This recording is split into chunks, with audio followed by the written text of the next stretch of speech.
Hello everyone, Happy New Year. I hope you guys are doing well. This video is going to be a little bit different than my normal videos. I was lucky enough to pull both Mavuika and Citlali. After playing for some time, I'm kind of underwhelmed, or rather more so upset by Mavuika's performance for a couple of reasons. So excuse me for ranting a little bit in this video in advance, but I should explain why Mavuika's kit has divided the community. If you enjoyed the content, remember to sub and like. Thanks, I really appreciate it. Let's start with the good right now. As of today, in the right scenario, Mavuika is arguably one of the strongest characters in the entire game. I like how she can be a really strong support and main DPS. I'm pretty sure she's the only pyro character in the game right now that can fill both roles. This is really good because this opens up a lot of doors for flexibility. Do you need some pyro application off field for any of your teams? Mavuika fits that really well. The only other good off-field pyro applier is Shengling, and that really depends if she has enough energy recharge. Mavuika fits the role better since her off-field pyro application is tied to her skill, not her ult. Yes, Tolma and Dea do exist, but they aren't as strong or flexible compared to either of the two units I just mentioned. Mavuika is fairly strong as a main DPS as well, since a lot of her damage is front-loaded. Her burst and her skill have some of the highest multipliers in the entire game,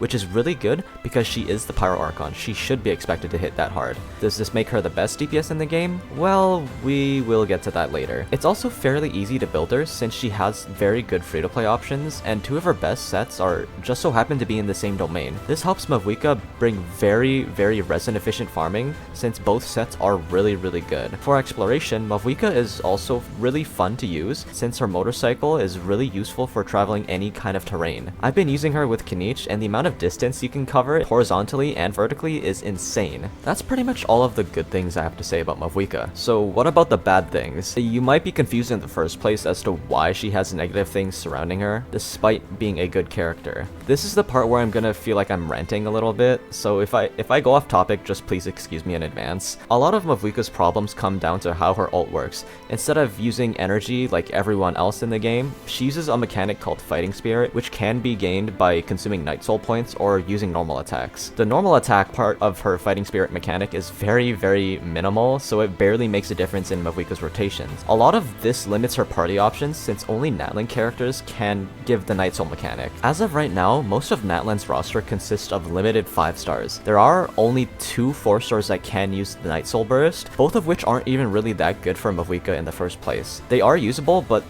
definitely not as good as the limited options. So why exactly is this a problem? A lot of the damage and the rate at which you can do said damage is directly tied to how much Fighting Spirit Mavuika has. You can use her ult or burst at 50% charge, but the damage ramps up significantly at higher stacks. My main problem with using Mavuika is that her rotations feel terrible to play without another Natlan character or even any of her best supports. A lot of Mavuika's power is gatekept by already having her best supports. Zilonen and Citlali are 2 of the best, both of which are limited 5 stars, and if you don't have either of them, you're stuck to using either of the Natlan 4 stars if you want consistent uptime for her burst. Of course, there are workarounds to not having either of them. There are still limitations outside of this too. Citlali is the only good melt support that can consistently apply enough cryo by herself, and I haven't really seen many people talk about this, but most of Mavuika's damage comes from her charge attacks. This is also a big deal since Farina is the only other character that can apply enough of a certain elements, Hydro in this case, during Mavuika's rotations. Xingqiu and Yelan can be used, but Mavuika's normal attacks don't do as much damage compared to her charge attacks. The difference between owning Farina, Zilonen, and Citlali are very noticeable because there is so much downtime between her rotations. The power gap between Mavuika having her best supports and not having them is probably the largest we've ever seen in this game.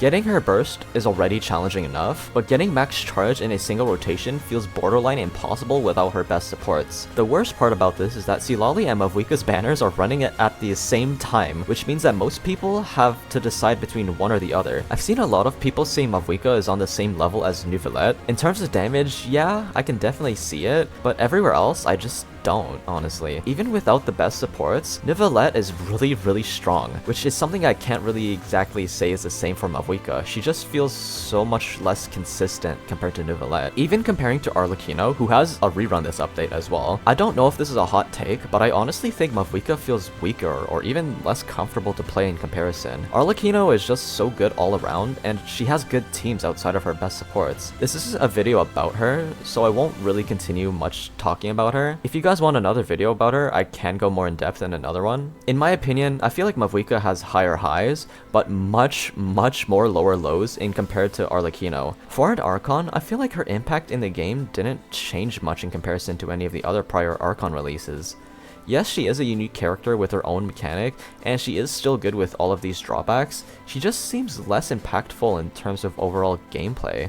Maybe it's just because I already have so many DPS characters, but I've never been so overwhelmed about a certain character. It genuinely made me feel like I should pull Citlali more, because it just feels so much more better to play with her. And she definitely did. If I also had Zilonen, I'd probably feel much better about Mavuika as well. I was fortunate enough to get both Mavuika and Citlali, but I know most people aren't even as lucky or able to save up as much as I did. In my completely honest opinion, I think Citlali is definitely more impactful for your account if you had to decide between the two of them. If I had to choose between Mavuika and Arlecchino, I would definitely lean more towards Arlecchino, since she's way more accessible for most players. Anyways guys, thank you for watching. Remember to sub and like if you enjoyed. If you want to see another video about Arlecchino or Citlali even, just let me know in the comments. Remember to sub and like if you enjoyed. Happy New Year, by the way. Have a good night and day wherever you're at, and I'll see you guys next time. Peace and take care. Have a good one.